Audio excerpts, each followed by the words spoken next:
Okay, Gloria, I'm going to send it over to you. Okay. Good morning, everybody. I hope everyone is well. Welcome to our virtual community cafe. Our topic today will be cannabis, people before profit.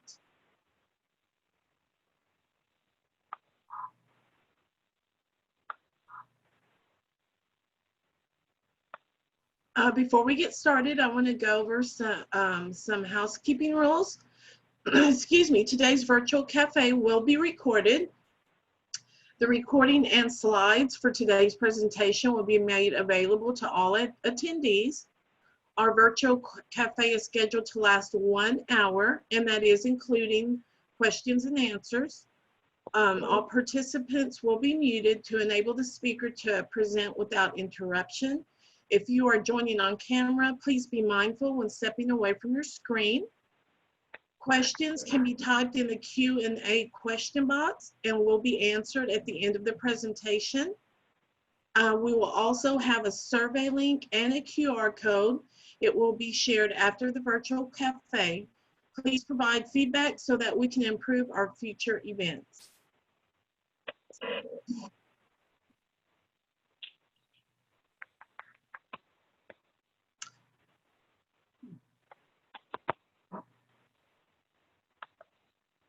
Okay, today's webinar is sponsored by BCODA, the Bay Area Council on Drug and Alcohol, and is a collaboration between three sister coalitions: Brazoria County Community Coalition, Galveston County Community Coalition, and Matagorda County Community Coalition.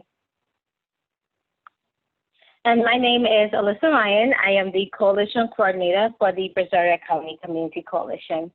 It is my honor this morning to introduce our guest speaker, who is virtually joining us from Maine, Mr. Scott Gagnon, and I will read his bio in just 1 second. Scott is a certified prevention specialist, Associate Executive Director of AdCare Educational Institute of Maine, Inc., and Director of the New England Prevention Technology Transfer Center. Scott serves as the Chair of the National PTTC Network's Marijuana Risk Work Group.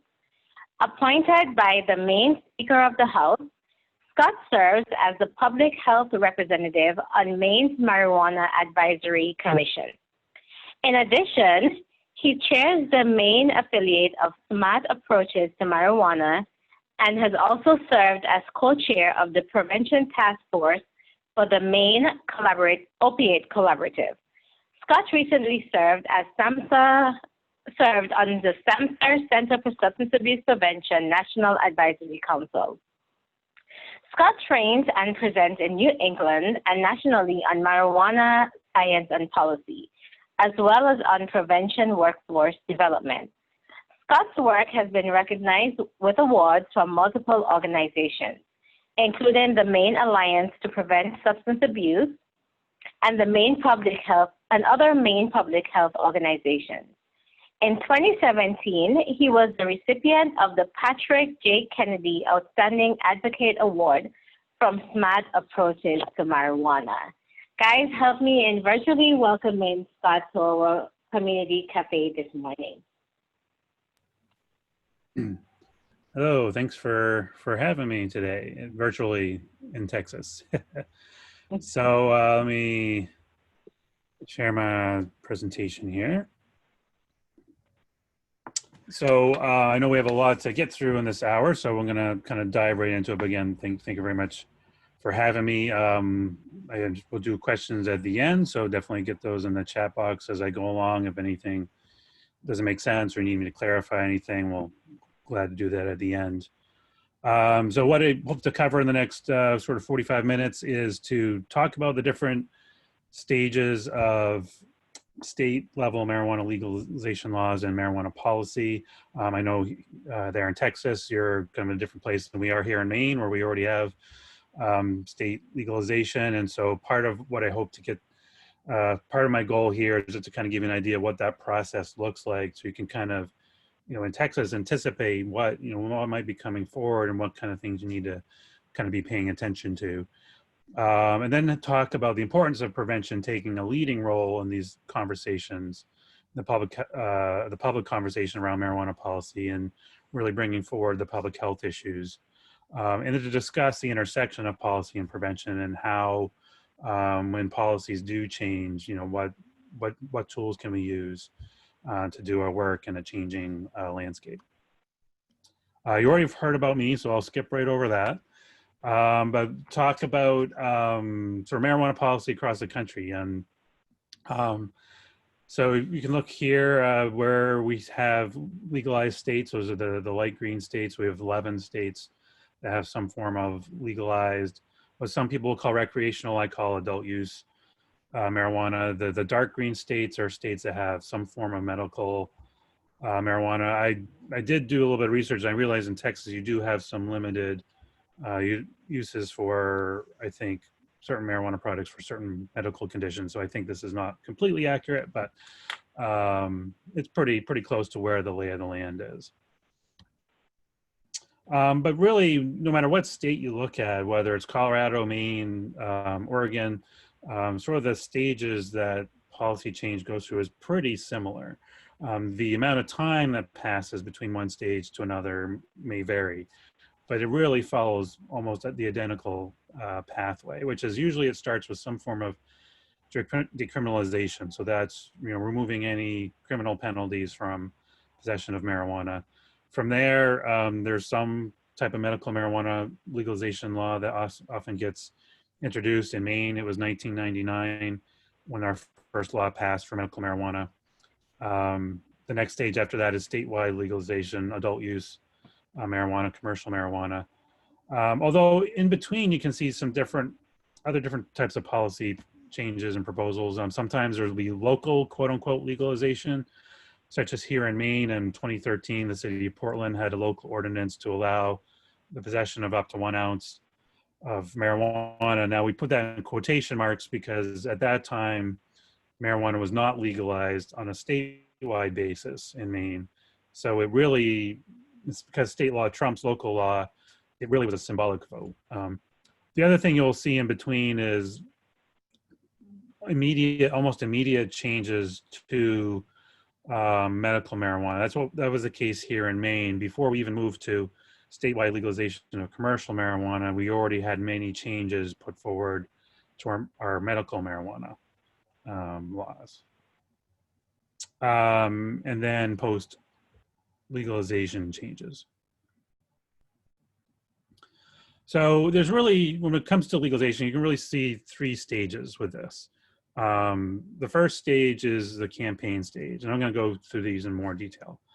The second stage, if it passes, is the implementation stage. That's usually where the legislature kind of writes the law that sort of sets the direction for what legalization is going to look like. And this is the case whether we're talking about medical marijuana or adult use marijuana.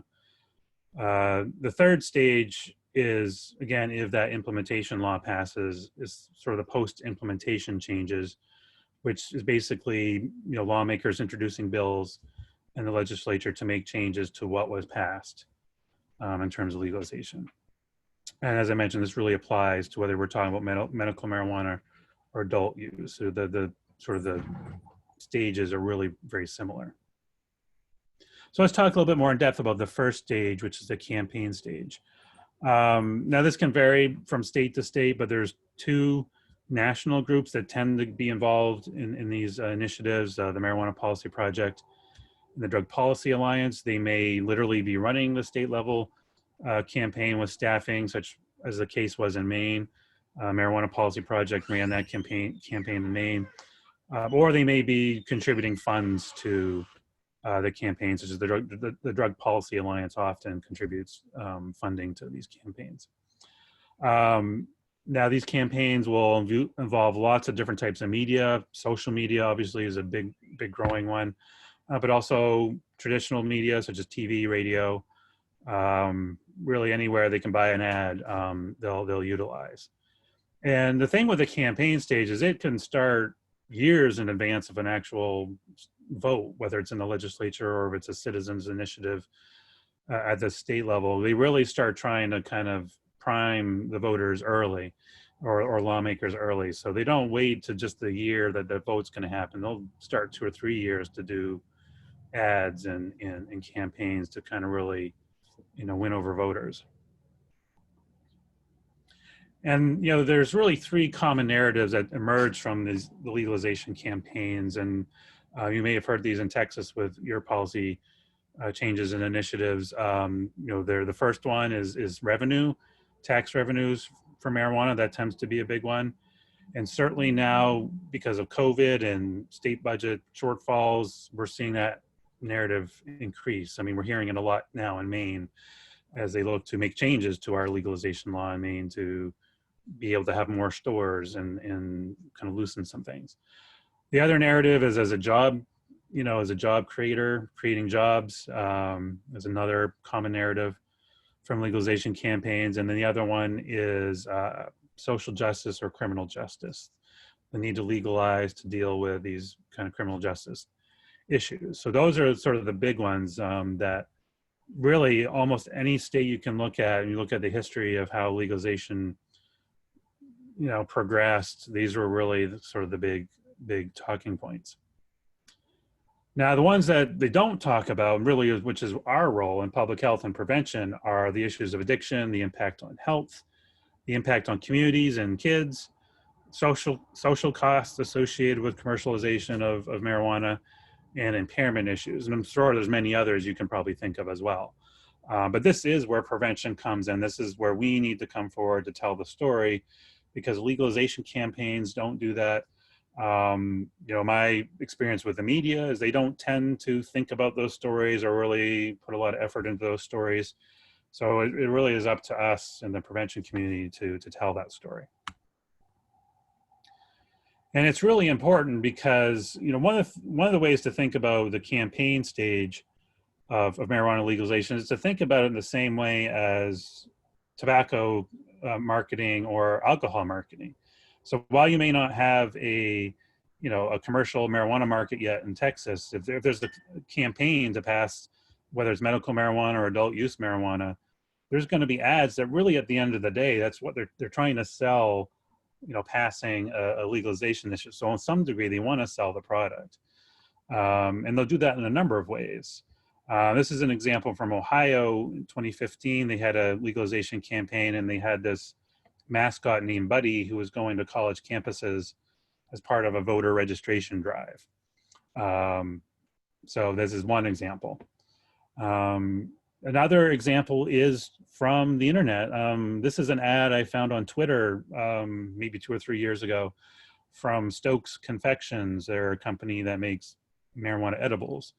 And I think they do business in a number of the legalized states. So you can see this ad, which probably looks kind of similar because it's really from the tobacco playbook, where you use young people to kind of sell your products. In this case, they're trying to sell that, the girl with some THC in her system versus the one with no THC in her system is having the better time on the roller coaster. So already you can see, and this is a thing, no matter what your state policy is around legalization, these types of ads can still come up on the Twitter feeds and social media feeds in your state. Public events. So this is in Maine, shortly after legalization passed, the first 420, everyone knows what 420 is, right? April 20th. This gentleman, Crash Berry, that is his real name, had a marijuana giveaway in the middle of Monument Square, which is the big public square in the city of Portland, Maine. So all those people in line, he was giving samples of marijuana away. The funny thing that the press never picked up on is in Maine, when legalization passed, the limit for possession was 2.5 ounces. And this is way before any licensing or anything happened for dispensaries. So this guy clearly had to have more than 2.5 ounces of marijuana on him to give away to everyone in line. But in terms of normalization, I mean, this is a big public spectacle. This was a block away from Portland High School. It was a block away from, homeless shelter. So just, it's normalization and something that, in our field, we need to be aware of. And you can already see in some data, some troubling signs of how legalization may be impacting patterns of use. This is just one example from Oregon, where they found increases amongst college-age young people. And what was interesting, and some of the biggest increases they saw was amongst college-age students who are also heavy users of alcohol, which kind of goes against one of the other narratives you'll sometime hear in these campaigns, which is that the idea that marijuana is safer than alcohol, the idea that it's a replacement or a substitute, when we clearly see in the data that there's more co-use than there's more co-use that's going on. And then when you look at monitoring the future, back to 1975, we can see sort of the interplay between the perception of risk, which is definitely tied to normalization. The more normalization you have, the less perception of risk there is. And then we can see how that affects the prevalence of use. So back in the 80s, when we saw a steep increase in the perception of risk amongst 12th graders, we saw a steep decrease in the prevalence of use. So we're in this period now in sort of the 2010s where we're starting to see that trend where the perception of risk is really going down, and we are seeing marijuana use go up in a number of states that have legalized.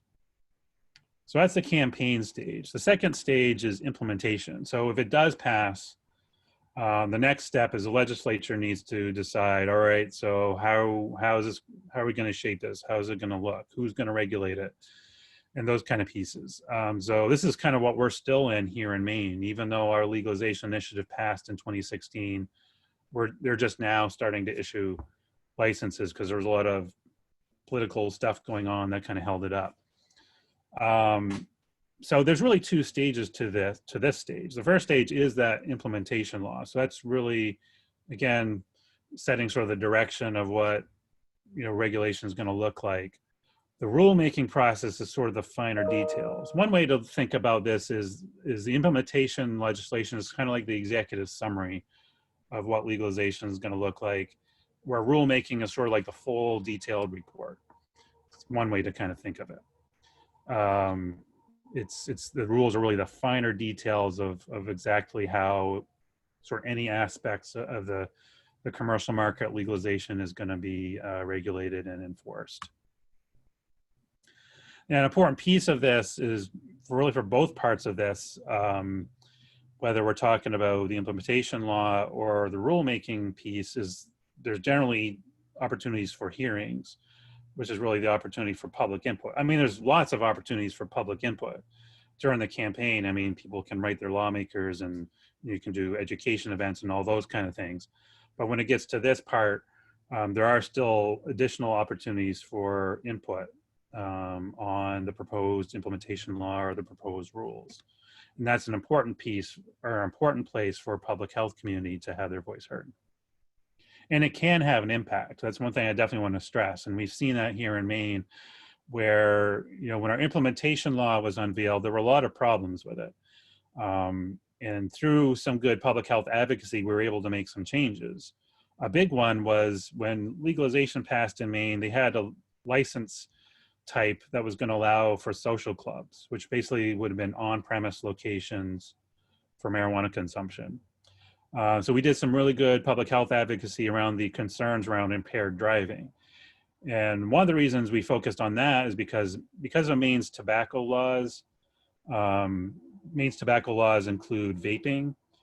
So that means a social club, if it was indoors, which they would have been, you would not have been allowed to use any kind of smoking product or vaping products, which really at the end, the only product that could have been consumed in these places would have been edible products.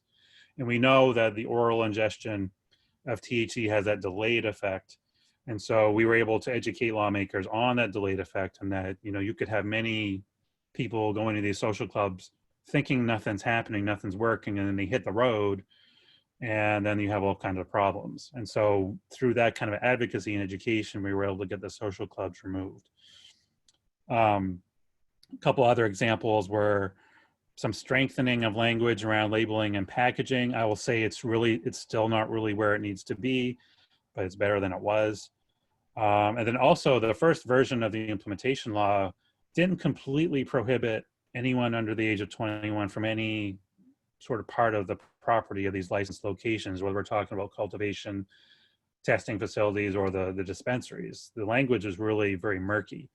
And so we were able to, through some good advocacy, make it very clear that anyone under 21 could not be on any part of any property licensed for marijuana.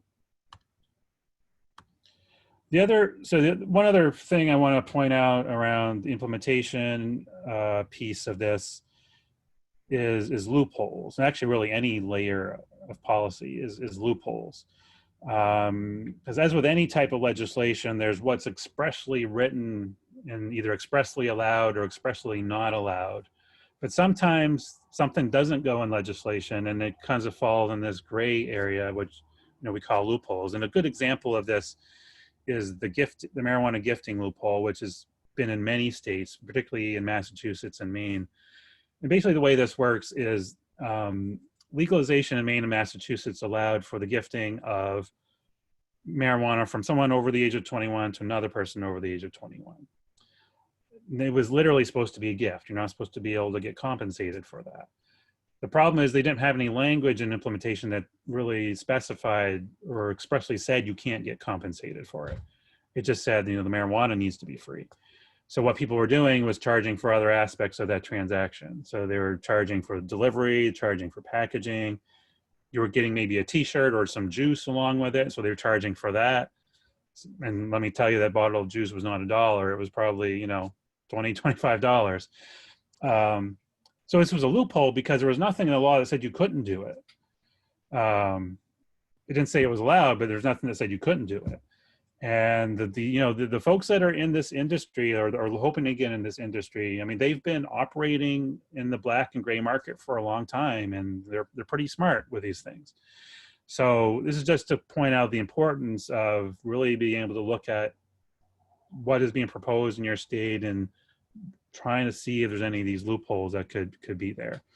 Once we did find the loophole, again, through some advocacy and education, the very first bill that was passed in the new Maine legislature was the bill that closed up this loophole to say that you can't be compensated for any aspect of that transaction.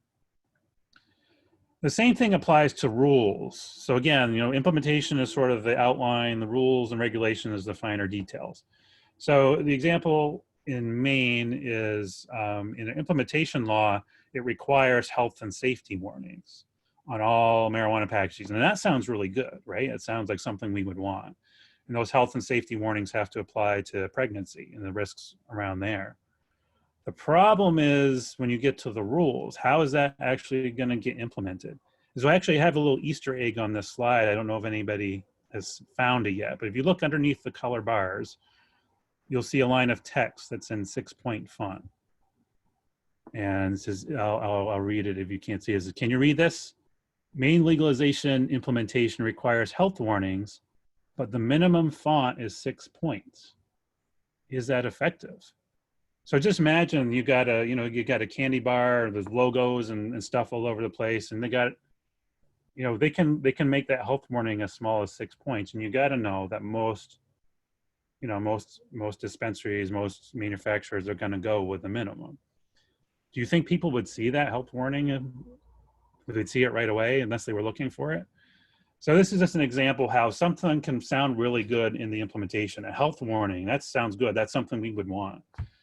But when you look at the rules and how it's implemented, well, it might as well not be there. So that's the second stage. Third stage, post-implementation changes. So really before the ink dries on your legalization initiative after it passes or after the implementation law, legislators are already starting to come forward with changes.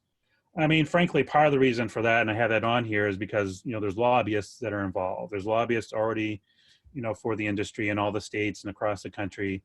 And so they're already talking to lawmakers because often, sometimes, especially if legalization passes through a legislature, there's compromises that have to be made to get enough votes for it to pass. And so, a compromise that may go in may not be, on the wish list for the industry. It might not be exactly what they wanted, but they know that's what needed to be in there for it to pass. So they're already working on the side with lawmakers to say, once this passed, okay, we're going to introduce, this bill so we can get this back to where we wanted it to be. And we've seen that here in Maine. Actually, I think I have a slide with some examples about that where, there were some compromises that had to be made in the implementation law for legalization made to get enough votes to override the governor's veto.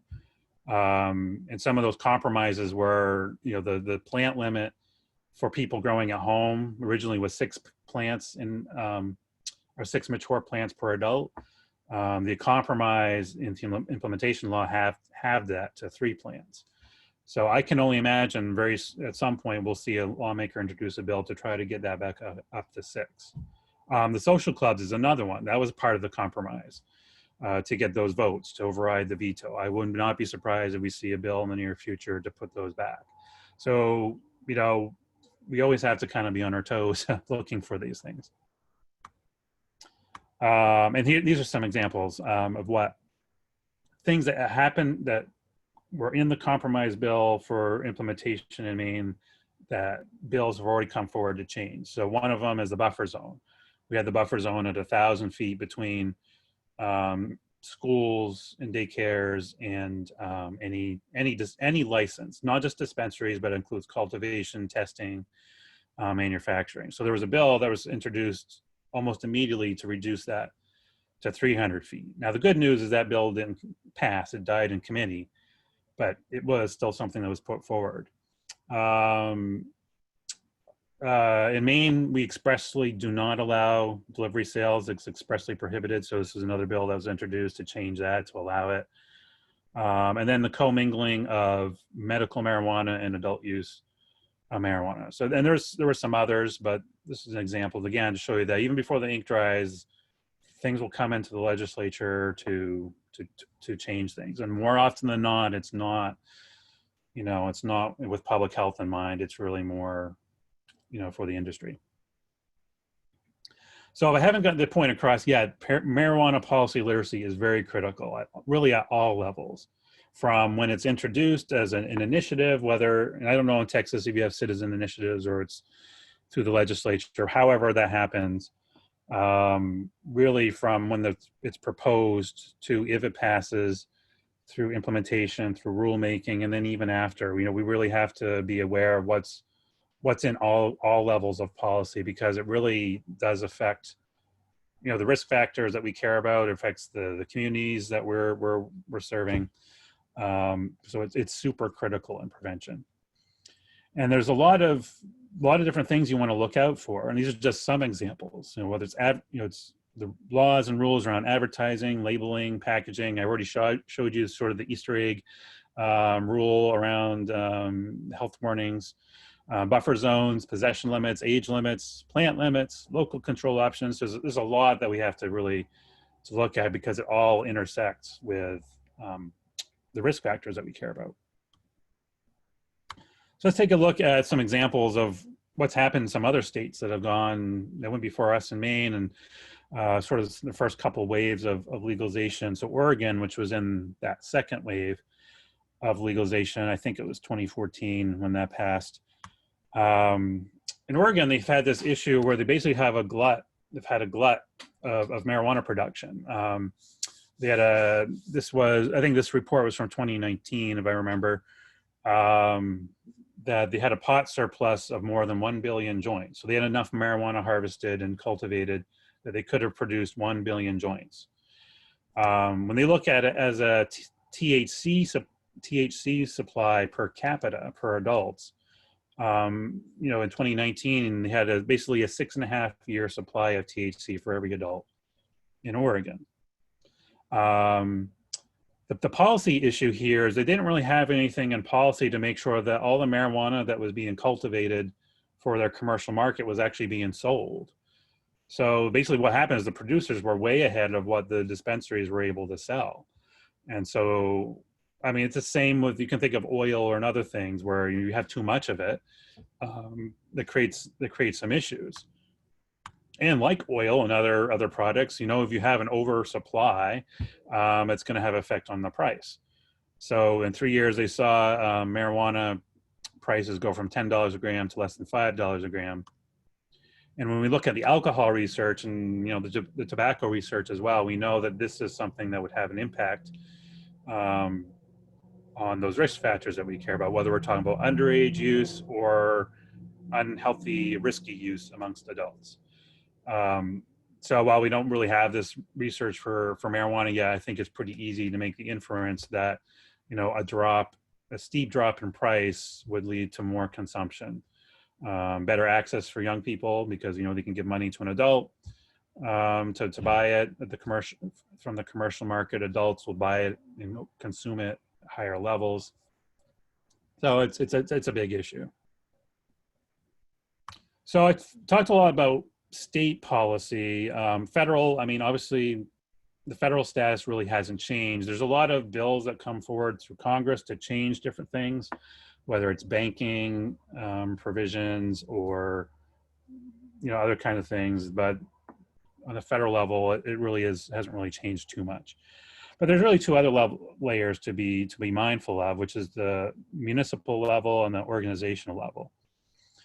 At the municipal level, and this is something that our communities are going through now in Maine as legalization continues to move forward, there's a lot of different things that they have to look at. So if your state legalizes, whether it's medical or it's adult use, this really applies to both. Municipalities have a lot of things they need to consider.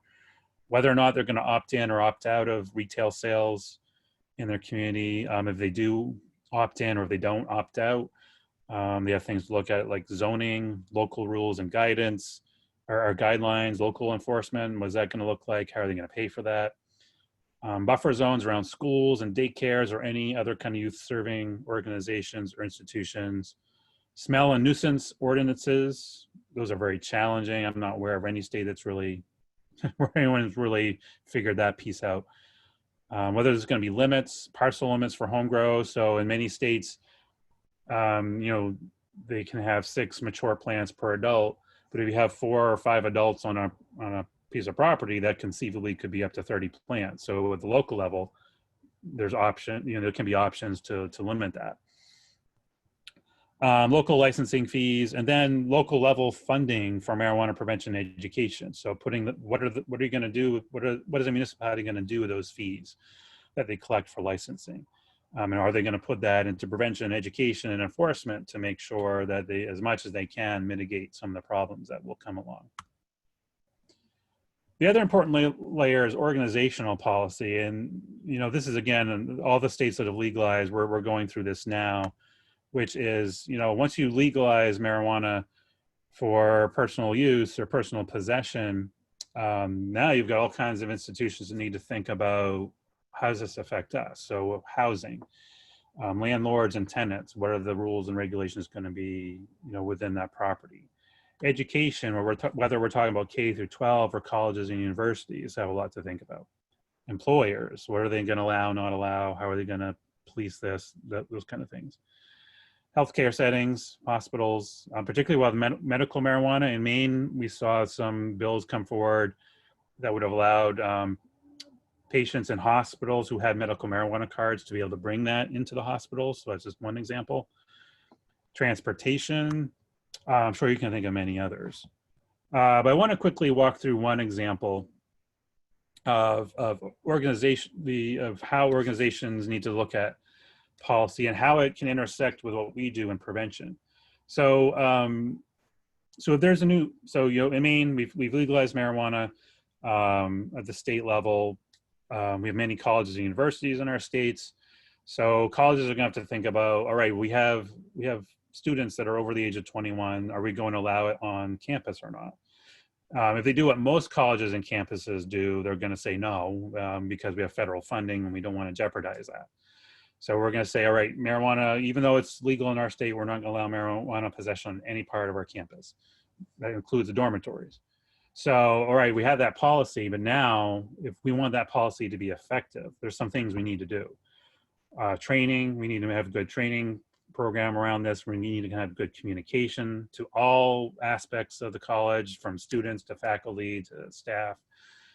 We're going to need to have monitoring and evaluation of that policy to see if we can catch issues that we can change. And then we're going to want to have a strategic or a strategy for periodic review and revision of those policies. So using our example of the college campus saying we're not going to allow any marijuana possession on any part of the campus. So you're going to want to have a good training regimen around that. So you're going to want to train dorm staff, you want to train administrative staff, faculty, campus police, coaches, basically anybody who has anything to do with the college, you're going to want them to understand that policy. Communication is going to be part of that as well. So, you know, letters to incoming and returning students, information during orientation materials, signage posted around the campus. Monitoring and evaluation. So you're going to want to identify what is the data we're going to need to collect to monitor our policy, to make sure it's effective, to make sure it's having the impact that we want it to have. So, you know, an example might be the number of violations on a monthly basis. That may be one data piece you want to track. I'm sure there's others you could think of. And then you're going to want to have periodic review, which is going to be to review these data that you identify.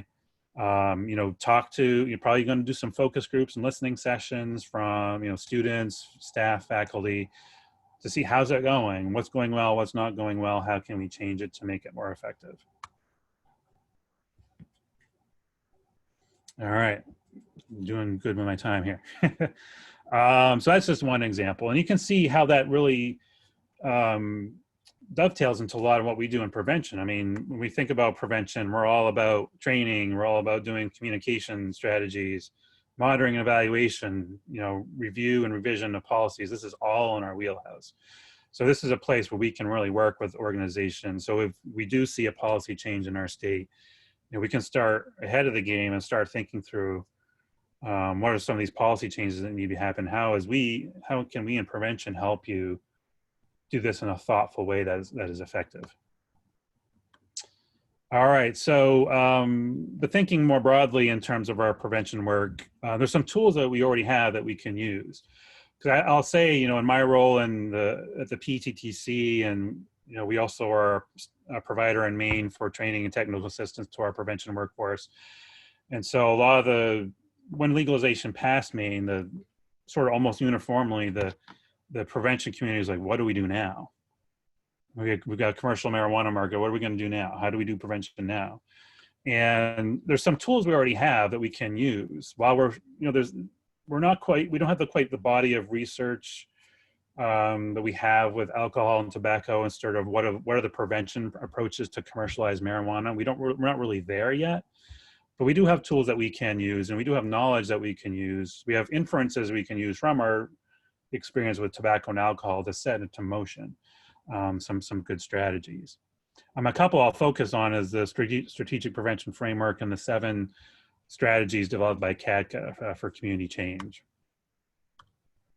And to start with, you know, in terms of the strategic prevention framework, of course, an important piece of that is the assessment phase, where we need to figure out what are the issues in our community for different substances. So for marijuana, same with tobacco and alcohol, frankly, one of the pieces we want to do is identify what are those intervening variables, what are those sort of big picture risk factors that are contributing to the marijuana issues we're seeing in our community.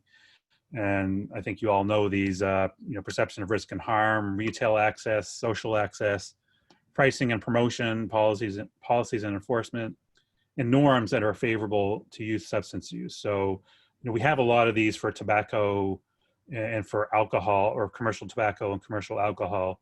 You know, we can apply these to commercial marijuana as well. When we go a little bit deeper, we look at the contributing factors, which is sort of the more specific ways that we see these intervening variables manifest in our communities. I want to walk you through a quick example. So one, let's say one intervening variable we've identified is retail access to commercial marijuana in our community is an issue. So the contributing factors, the way that we're seeing that happen in our community, or maybe there's 3 examples. One is that there's a nearby dispensary that's not properly carding their customers. The dispensary may be located very close to the school. Maybe our legislature passed a bill to reduce it to 300 feet, so now we got a dispensary 300 feet from our school. The other contributing factor Also relates to social access, which we have adults that are over 21 that are buying commercial products for minors. So now we can go to our CADCA 7 strategies for community change, and I hope you all are familiar with these. So providing information, enhancing skills, providing support, reducing access, enhancing barriers, changing consequences, changing the physical design, and modifying and changing policies. So we're going to walk through our example of retail access as an issue, and the contributing factor we're going to focus on is that the dispensary is not carding properly. Now, the trick I was taught when I learned these 7 strategies is actually to start with policy. So let's say the policy we want to modify or change is at the municipal level. We want a requirement that all staff of dispensaries are trained in responsible service. So kind of to a modification of what we do around alcohol, responsible beverage service. So that's the policy we want to change. So now we can link the other 6 strategies to that. So for providing information, maybe what we want to do is to convene a town hall or public education sessions on the effects of marijuana on youth, including the importance of preventing retail access. So that's kind of setting the stage for why that policy is important. Developing and implementing that responsible cannabis service training. So that's not something that really, as far as I'm aware, exists now. We have the model for alcohol. That's something that's going to need to be developed. So that would be a strategy.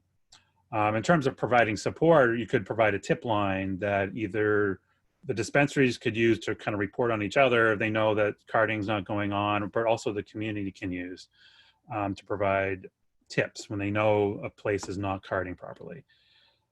Enhancing access, there could be technology. Actually, there is technology that is out there that's used by alcohol outlets to help detect fake IDs, and those kind of things. So that could be a way that prevention community, maybe they have funding, or maybe there's a foundation that could provide some funding to allow the dispensaries to purchase this. And then there could be some training that goes along with it. Consequences. So a disincentive could be if you do compliance checks of the dispensaries and you find that they're not doing very well carding, there may be some kind of fine that's associated with that. If you do compliance checks and you find 100% compliance, there may be some kind of incentive recognition for those dispensaries that are doing a good job carding. And then lastly, in terms of physical design, there may be something about the physical design of the store itself that's lending itself to this problem. And so maybe there's a different way to arrange how people go through the store, how they're carded, that would make that more effective. So I was just kind of one example there. So I'm just about at the end here, but I want to leave with just some of my thoughts in terms of what can be effective, what could be effective in terms of policy if your state, Texas does start going down the road of sort of broadening medical marijuana or adult use. Some things, state level policies that I think, that need to be part of the conversation. An important one, and unfortunately one I don't think a lot of states do very well with, is to require the collection and monitoring of public health data.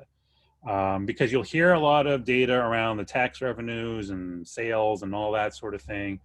But what we really need also to balance that out is what are the costs, what are the social costs with that? And you're going to get that with public health data. Requiring strict standards and regulations for packaging and labeling. So if this comes to Texas, tell them like 12-point font for a minimum. 14, 6, I don't know, something bigger than 6. Requiring training for dispensaries. I think that's an important piece.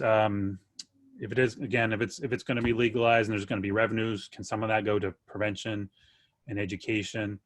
And then buffer zones between retail marijuana and schools and daycares. Some states only require they only include schools, and sometimes they only include public schools. So you want to make sure that's really robust. And then at the municipal level, I covered some of these already, but again, training is going to be important. Thoughtful zoning. Outlet density. Let's try to prevent the the high outlet density that we have with alcohol and tobacco in some neighborhoods, restrictions on signage and advertising, like don't have any big posters in the windows. Strong policies for really all public areas. There can be kind of a gray area sometimes where the municipality kind of forgets like all the public area, the public land that they have, and then they don't set good policies for those public lands. And then requirements and standards for securing and obscuring the home grows, because that can be a big public safety issue. Is if you have someone that has a big grow, they may be within the guidelines, but you know, if it's very visible and there's no security, you know, that could be you know, you can have home invasions with that, and then that threatens, you know, abutting properties. So I'll end here. I have a few more slides after this one. Y'all are going to get the slides. There's some more resources after this slide with all active links for you know, evidence-based practice guides and those kind of things, but I want to make sure we have time for questions, but we'll just spend a little bit of time on this slide. And these are, when you get the slides, these are all live links. But the PTTC network developed a nice marijuana prevention education toolkit that has a couple of slide decks that you can use in your marijuana education in your community. So it's all vetted, all scienced, all scienced and cited. If marijuana use in pregnancy is a issue in your communities, SAMHSA recently in the last couple months came out with a nice evidence-based resource guide on some prevention strategies around that. And then these last two are links to just some collections of different programs and evidence-based strategies that have found to have some effect on marijuana use amongst young people. And I think there's some around college age as well. So just some great resources for you to use in your work. We have more of the PTTC network. I'm sure your coalitions have a lot more as well. So, but with that, I'm going to skip to my last slide. Oops, that one. This is my email address if you have any questions after this, but you can also follow me on Twitter. Follow New England PTTC on Twitter. Marijuana training and technical assistance is our specialty area at our PTTC, so we do a lot of work in that area. So we have more resources there as well. But I imagine there's probably questions, so I'll stop talking.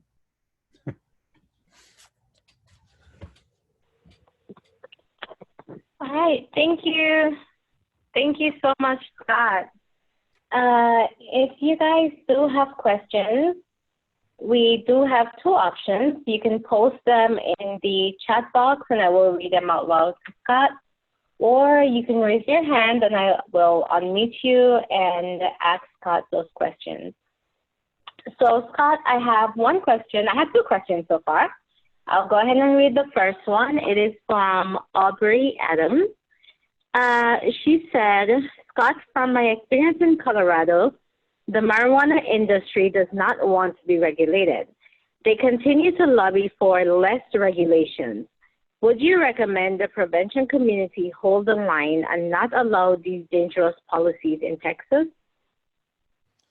Good question.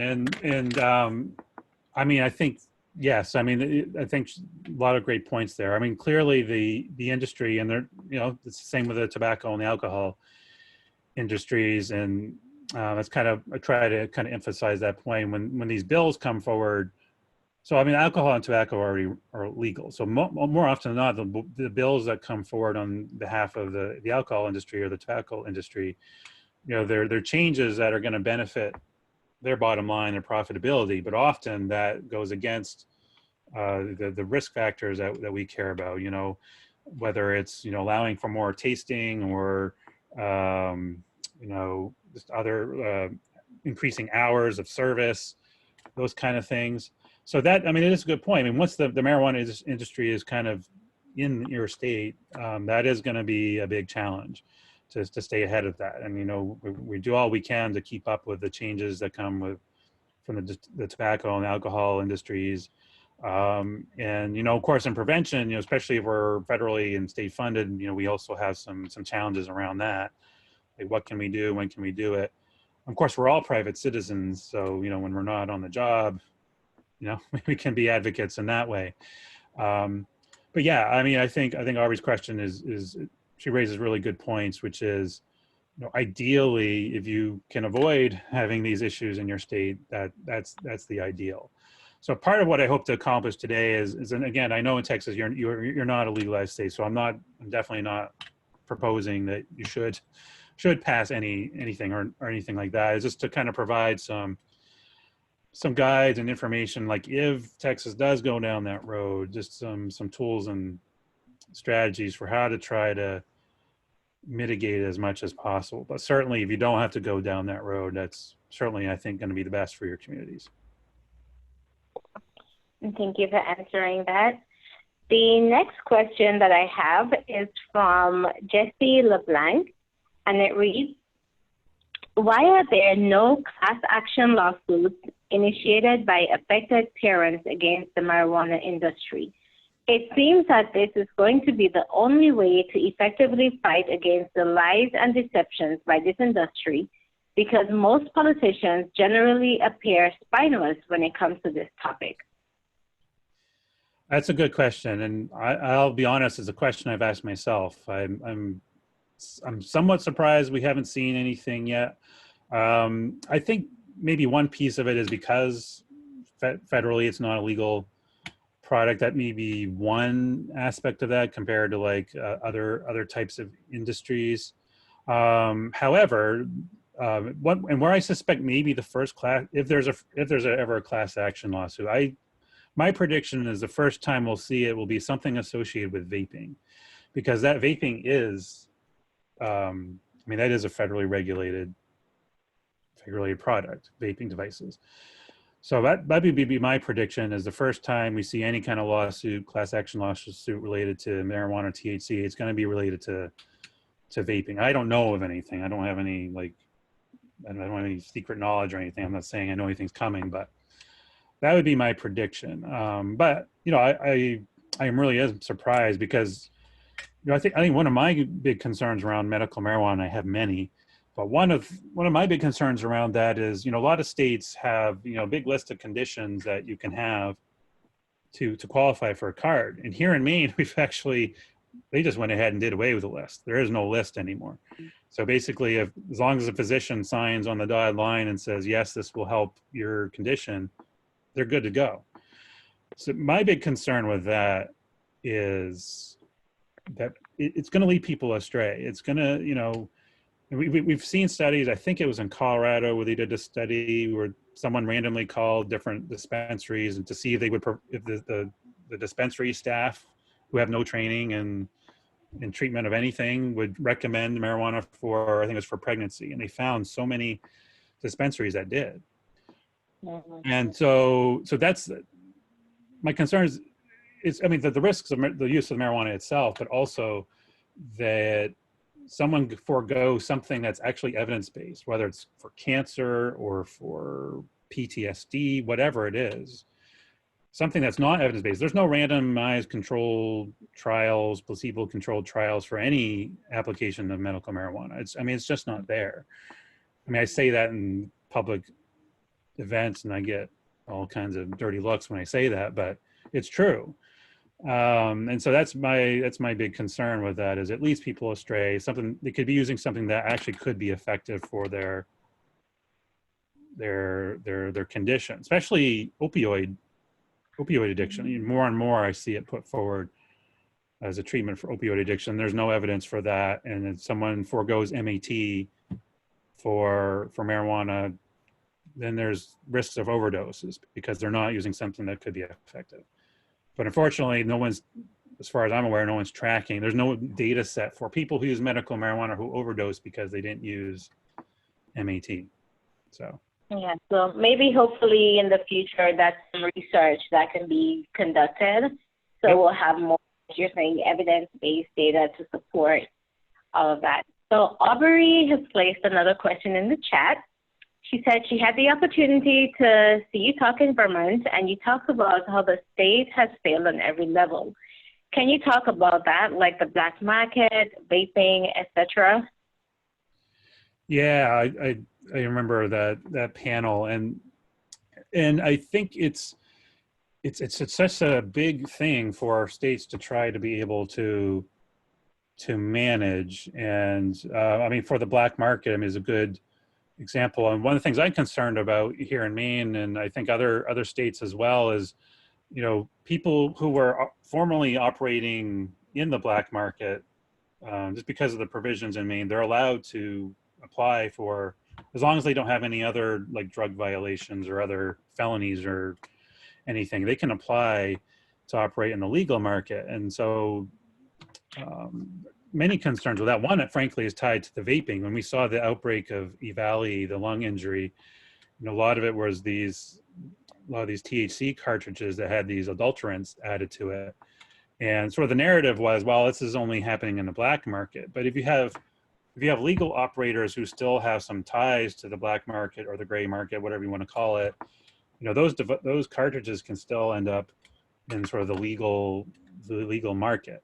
And we saw that in some states. I think California was one where they saw some of these bootleg, so-called bootleg cartridges that were being sold in the legal dispensaries.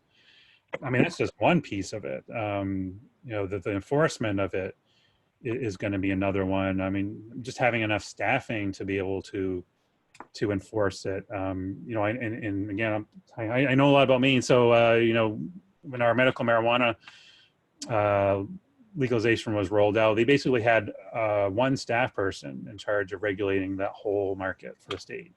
And eventually it went up to 1.5 people, and then it went down to half a person. So, and they had 4 retired sheriffs to go out and do inspections, but they only inspected the dispensaries. They didn't inspect the medical marijuana caregivers. So it's just, I mean, that's just, I could go on and on about that. I think it's just because there's so many things that states don't think about in terms of what they need to regulate. So it's like, I want to say it's putting the tracks in front of the train, but it's like the train doesn't even give you a second to put a track down.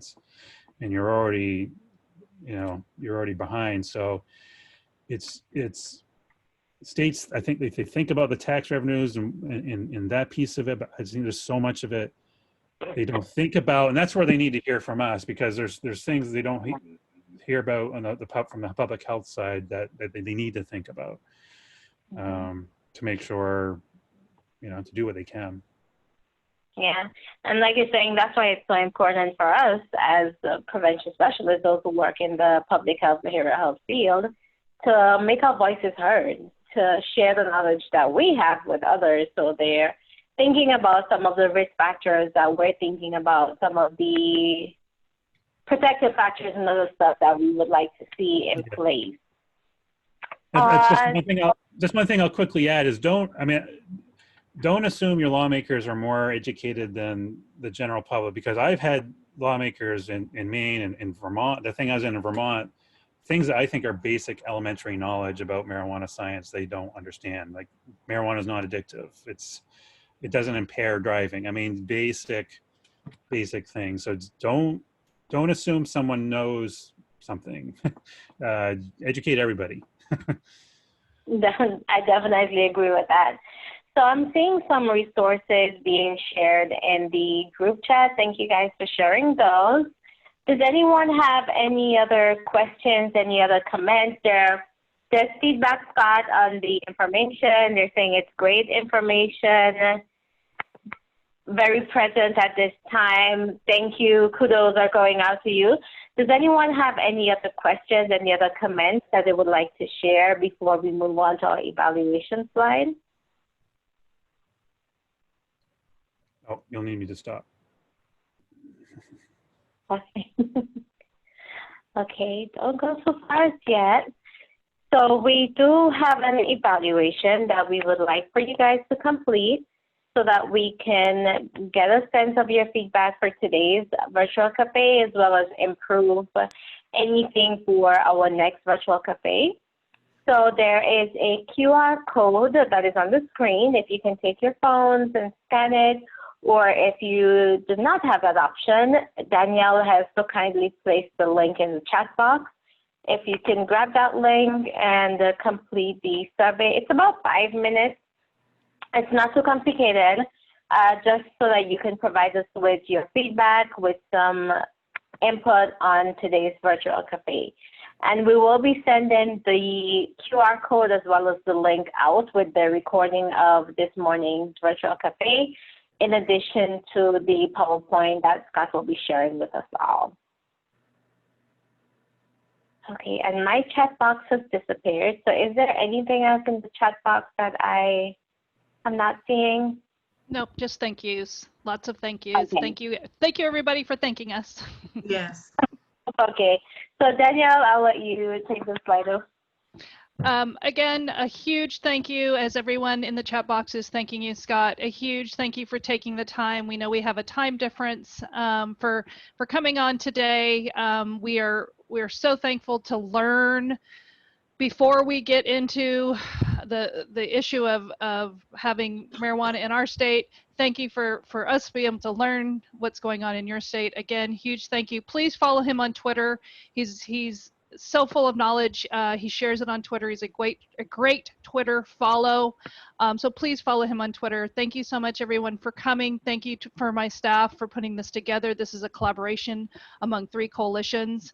And again, Scott, we can't thank you enough for coming today. Sure. When we get past COVID, I'll be glad to come out. So bring me out. Awesome. You will regret ever saying that. No. And No, Scott has offered to follow up on some specialty webinars, and so we'll definitely get him scheduled for that. And so stay tuned for maybe even part 2 and part 3. And again, thank you, staff, for putting this together. And Alyssa, I'll let you finish. Okay, and Gloria? And thank you, Scott. That was extremely wonderful, great, informative presentation. And we would like to remind you to like our Facebook page. Also, our Bakota phone number is listed here, the 1-800-510-3111. And also email, our email, we can be reached at coalitions@bakota.org.